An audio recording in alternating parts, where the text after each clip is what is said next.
Praise రాడండి. ఒకవేళ మన ఇంటికి ఎవరైనా గెస్ట్స్ వస్తే వాళ్ళని ఎలా చూసుకుంటాము? మర్యాదలు చేస్తాము. కాఫీ ఎలా ఇస్తామండి?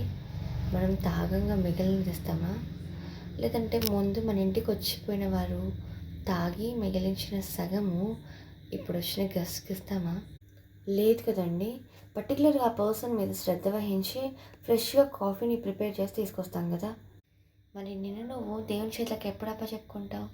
నీ వయసు ఉడికిపోయాకో, నీ శరీరం క్షీణించిపోయాకో, నువ్వు దేనికి పనికి రాకుండా మంచానికి పరిమితమైనప్పుడా? వృద్ధాప్యంలోనా? పాపము చేత, ఈ లోకము చేత ఎంగిల్ చేయబడ్డప్పుడా? పాపిష్టి ప్రతి మూమెంట్‌ని ఎంజాయ్ చేశాకనా? లేదండి. నిన్ను నువ్వు పరిపూర్ణంగా ఇప్పుడు ఎలా ఉన్నావో అలాగే దేవుని చేతులకి నిన్ను నువ్వు అప్పచెప్పుకున్నట్లయితే, ఆయన చిత్తానికి నువ్వు లోబడినట్లయితే, నీ జీవితం పట్ల ఆయన యొక్క ఉద్దేశములను, ఆయన చిత్తమును నెరవేర్చుటకు సిద్ధంగా ఉన్నాడు. ఈరోజైనా వాస్తవం తెలుసుకొని నీ జీవితాన్ని ఆయన చేతులకు అప్పచెప్పినట్లయితే ఆయన చిత్తాన్ని నీ జీవితంలో నెరవేర్చి నిన్ను అందరికీ ఆశీర్వాదకరంగాను, అందరికీ దీవెనకరంగాను, ప్రతి ఒక్కరికి మాదిరికరంగా నీ జీవితాన్ని మలచుటకు సమర్థుడు.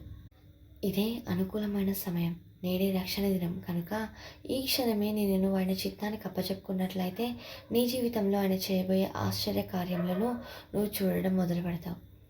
విశ్వసిస్తున్నారా?